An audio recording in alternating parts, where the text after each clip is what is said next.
Le réseau APA est le deuxième employeur privé du Haut-Rhin. Les métiers de l'aide à la personne représentent à lui seul le secteur le plus important en termes d'emploi. 1200 salariés, aides à domicile, auxiliaires de vie, aides-soignants ou encore infirmiers interviennent au domicile des patients. Le secteur de l'aide et de l'accompagnement à domicile recrute, mais peine à trouver des candidats. Donc c'est vraiment quelque chose qui est dominant dans toutes les associations, de toutes les entreprises d'aide à la personne. Aujourd'hui, il faut savoir que sur le bassin de Mulhouse, par exemple, il y a une quarantaine d'offres d'emploi en lien avec l'aide à domicile. C'est pratiquement du même nombre du côté de Colmar. Donc les candidats ont clairement l'embarras du choix. Ils peuvent se positionner en force et aller là où ils ont envie d'aller. D'où l'importance pour nous d'être attractifs le plus possible. Il faut toujours vous mettre en fait à la place de la personne. L'accent a été mis sur la formation et l'accueil du nouveau salarié. Nathalie est auxiliaire de vie, elle est aussi formatrice. Pour répondre au manque de personnel durant l'été, un projet d'intégration a été mis en place en partenariat avec Pôle emploi. Les nouvelles recrues sont formées en interne pendant 1 mois. On est là pour leur donner vraiment l'envie, l'amour du métier. C'est un métier très enrichissant en fait. Il y a énormément de partage. Pour leur donner l'envie d'intégrer les services d'aide à domicile, le réseau APA est en train de tester une nouvelle organisation de travail qui répondrait aux problématiques de déplacement et d'amplitude horaire. On réfléchit à 2 types d'actions. La première, c'est ce qu'on appelle les équipes équitude.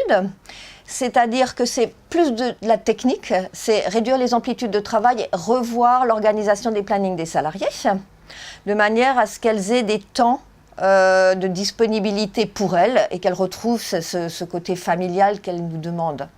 Et d'un autre côté, ça va être les équipes autonomes. Là, c'est une philosophie, c'est-à-dire qu'on va vraiment aller chercher à responsabiliser les salariés, à les rendre autonomes sur leur situation, à être force de proposition. Le constat est le même du côté des soins infirmiers à domicile. Là aussi, les candidats manquent à l'appel. Cela s'explique par plusieurs phénomènes, principalement une vacance de candidats sur le territoire. Il n'y a plus suffisamment de professionnels au jour d'aujourd'hui et il y a également une concurrence entre des différentes structures.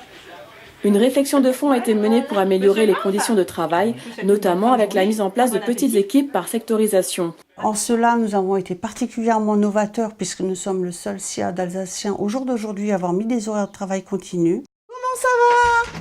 Ça va. Bon. On est bien. Bon. Oui. Vous avez passé une bonne nuit?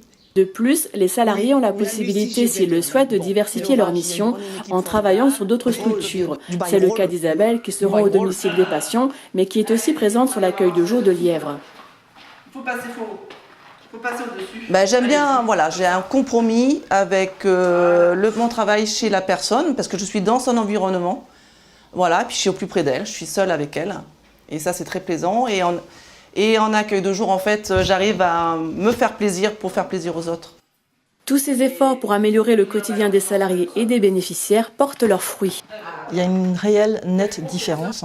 Aujourd'hui, on arrive, au travers de ces offres d'emploi, à attirer des personnes qui sont en structure ou même qui sont salariées au sein d'autres associations, et c'est clairement un vrai plus. En 2017, 2 aspects ont été améliorés, la rémunération et les conditions de travail. Au niveau de la rémunération, nous avons signé un accord d'intéressement qui est d'une durée de 3 ans et qui va permettre de compléter la rémunération mensuelle des salariés. Au niveau des conditions de travail, nous avons travaillé pour le personnel administratif au niveau d'un accord de télétravail qui permet à raison d'1 journée par semaine d'être à la maison, de faire son travail depuis la maison et de limiter ainsi les frais et le temps passé entre son domicile et le lieu de travail. Les professionnels de terrain sont bien plus qu'une aide. Ils sont aussi une présence bienveillante qui permet aux personnes âgées ou en situation de handicap de rester chez elles le plus longtemps possible. Je pense que c'est bon, hein, j'ai pas trop aplati. Hein.